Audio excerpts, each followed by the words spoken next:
the New Zealand Agribusiness Centre Agricultural Science Award.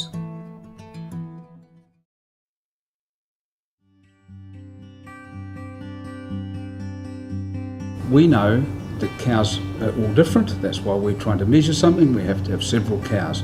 And we also figured that some are more efficient than others. And what that means is some need less food to make even more milk, whereas others need a lot of food to make the same amount of milk or maybe a bit less. So the project was aimed at identifying genomic markers for efficiency.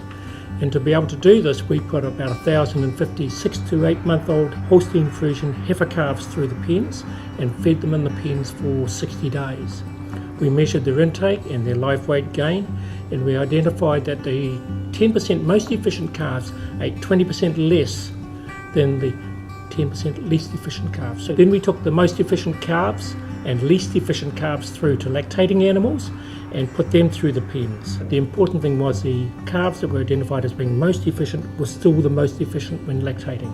To do that, we had to have quite a lot of automation, and we also did something quite unusual, because even though we're interested in dairy cows that produce milk, we actually did most of our measurements with the young heifers before they were lactating and measured how much feed they needed for growth. The assumption underneath all this was differences in efficiency are all controlled by your biochemistry, by your digestion, and if you're efficient for growth, you'd be efficient for lactation. And that was the underlying philosophy. One of the challenges really that we had here was to try and utilise this information in the commercial setting for farmers. And so this year, for the first time, we've actually commercialised and sent out to farmers in our alpha catalogue a feed conversion efficiency breeding value. So now when farmers buy bulls, buy semen, they can actually look at the breeding worth of the animal and also at the same time look at the feed conversion efficiency and add the two together and make a better selection decision.